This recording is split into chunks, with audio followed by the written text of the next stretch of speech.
Hello दोस्तों, good morning. मैं सदाब sir Sanskrit classes में आपका बहुत बहुत स्वागत करता हूं। देखिए, हम लोग ऑब्जेक्टिव क्वेश्चन कर चुके हैं भारतीय संस्कारा षष्ठ पाठ 6 पाठ तक। आज हम लोग 7 पाठ का ऑब्जेक्टिव क्वेश्चन करने वाले हैं, नीति श्लोका। तो देखिए, नीति श्लोका पाठ का ऑब्जेक्टिव क्वेश्चन में इसमें संस्कृत में दिया गया है, आप लोगों को हिंदी में नोट कर लेना है। मैं समझाऊंगा, सबका और समझाऊंगा सही से, आप लोगों को हिंदी में नोट कर लेना है, ठीक है। जैसे कि फर्स्ट क्वेश्चन दिया है, नीति श्लोका नाम रचनाकार कह अस्ति। नीति श्लोका के रचनाकार कौन है? तो नीति श्लोका के रचनाकार कौन है? महात्मा विदुर। आंसर हो जाएगा हमारा ए नंबर, महात्मा विदुर। आप लोग हिंदी में लिखते चलिएगा बाबू लोग, ठीक है। चलिए दूसरा क्वेश्चन की तरफ बढ़ते हैं। दूसरा क्वेश्चन है, विदुर नीति कस्य रचना अस्ति। विदुर नीति किसकी रचना है? तो महात्मा विदुरस्य, महात्मा विदुर की। विदुर नीति किसकी रचना है? तो आंसर होगा महात्मा विदुर की।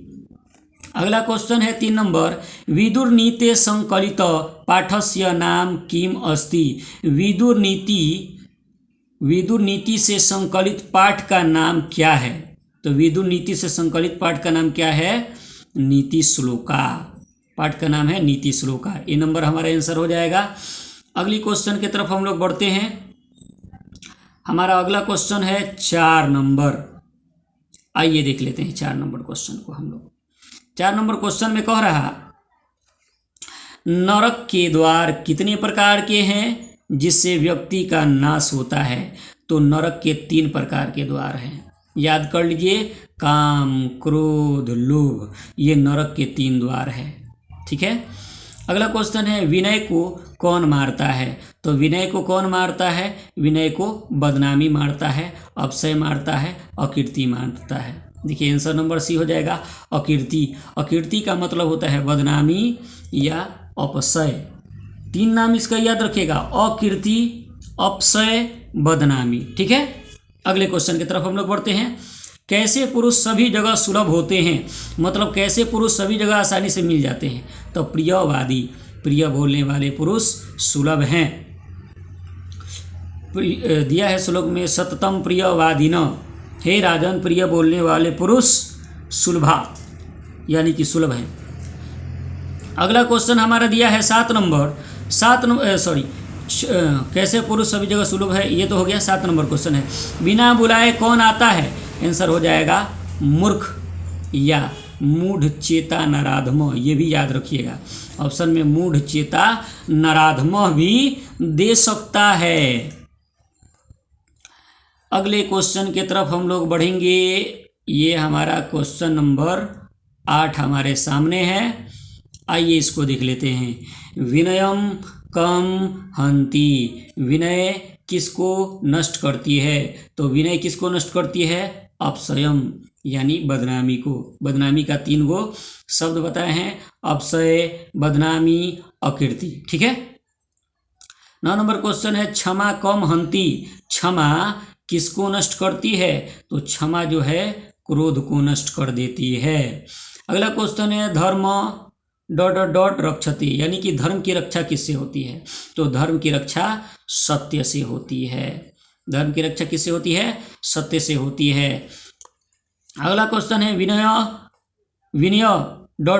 हंति, यानी कि विनम्रता किसको नष्ट करती है? तो विनम्रता बदनामी को, अकीर्ति यानी बदनामी को, अपशय को नष्ट करती है। विनम्रता किसको नष्ट करती है? तो अकीर्ति यानी कि बदनामी को या अपशय कह सकते हैं, ठीक है।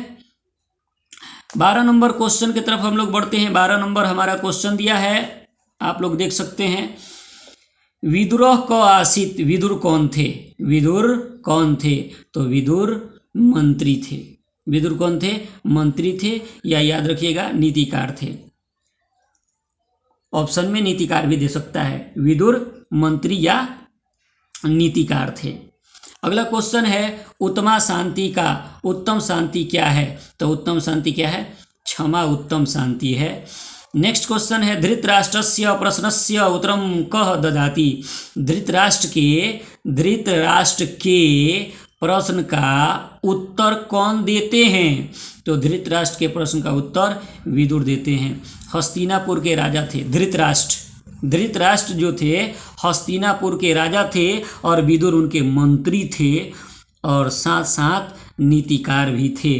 ये पाठ जो है विदुर नीति पाठ, ये नीति है, विदुर की नीति है। और विदुर नीति पाठ भी किसके द्वारा लिखा गया है? विदुर के द्वारा ही लिखा गया है।